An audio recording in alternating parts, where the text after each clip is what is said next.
Now, I've also got the numbers for you today. There's continuing good news in our state. 1,740 positive cases reported to us in the 24 hours to midnight last night. That's the lowest we've had for the entire year. It takes our 7-day average now down below 2,000 per day. We are definitely now in a very good position compared to where we were 4 or 5 weeks ago. Of those 1,740 new cases, 1,329 came from PCR tests, 411 came from positive rapid antigen tests reported to SA Health. We're now down to just under 23,000 active cases in South Australia. So 22,985 active cases. Every day we see that number falling, which is absolutely fantastic. The sad news today, of course, unfortunately, we still have some deaths to report. We have 5 deaths to report.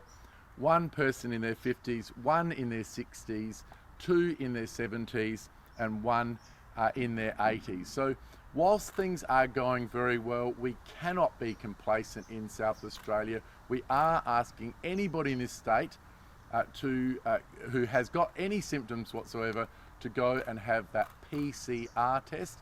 You would note that the numbers in terms of the positive rapid antigen tests are now diminishing. That's because we've been messaging now for the better part of a week that if you've got any symptoms or if you're a close contact, by far and away the best test to have is the PCR. It's got a very rapid turnaround time in South Australia at the moment.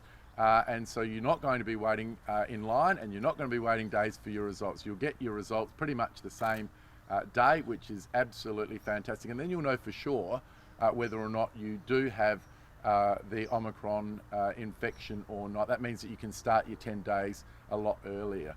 I will also just put in a plug again, as per usual, for vaccination. Whether it be your first dose, your second dose, a booster, or the 5 to 11-year-old first vaccination, please get along. There is massive excess supply in South Australia at the moment.